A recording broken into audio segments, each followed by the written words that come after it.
Hello everybody, this is Alkistis from Athens, Greece. How have you been?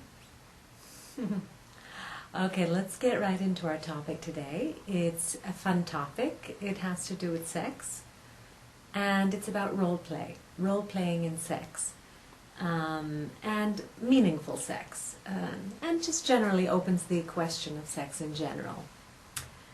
Now, I would like you to take some time and think a little about when you're in the middle of sexual intercourse, what type of role do you like to take on, if you like, okay?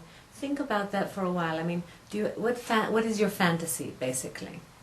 Is it, there are the classic ones, of course, and you may have your own wild imagination, but I'll tell you something, all roles boil down to two aspects, the dominant and the passive.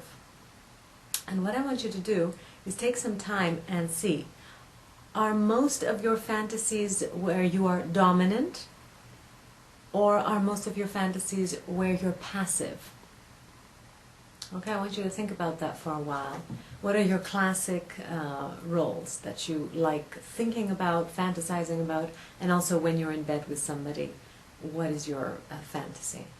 And I would just like to recommend that you take your fantasy, whatever that is, and put it out on a piece of paper so that you can see it in the form of a drawing, illustration, or perhaps in the form of photographs, something that comes very near to what your fantasy is. And just look at it for a while from a perspective of a third party. You'll have to remove yourself a little from the role of being in the fantasy and just look at it from the outside, kind of like observing yourself and saying, okay, I see myself in this role and this is what I like, and isn't that interesting? Sort of in a way to remove yourself, to become an objective viewer to your own fantasy. And I find that putting it on a piece of paper just helps externalize the fantasy and illustrate it. And as I said, if you're not good with drawing, although I think it's better if you yourself draw it, it's kind of therapy if you draw it.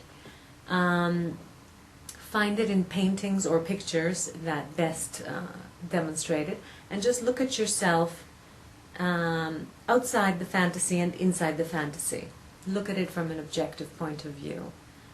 And generally, one can say that the healthiest is when you find yourself in both roles, both passive and active. If you're only active, it can't be too healthy. If you're only passive, it can't be too healthy. So just look at that from a third-party perspective and see where you fall. And that will mean that there's some work to be done on the other polarity, if you like, so that there's a balance in yourself. I hope that's started some thinking, some brainstorming, and that you're all sort of fantasizing and thinking about these things.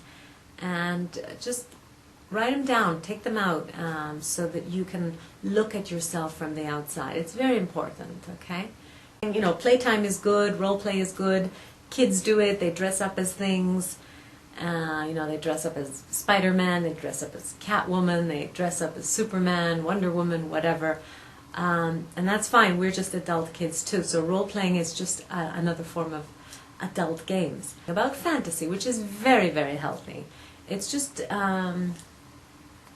to be able to be inside and outside at once, so that you can go beyond the roles and actually come together with a person on a very deep level, in a different way. There are different ways of approaching communication between two human beings.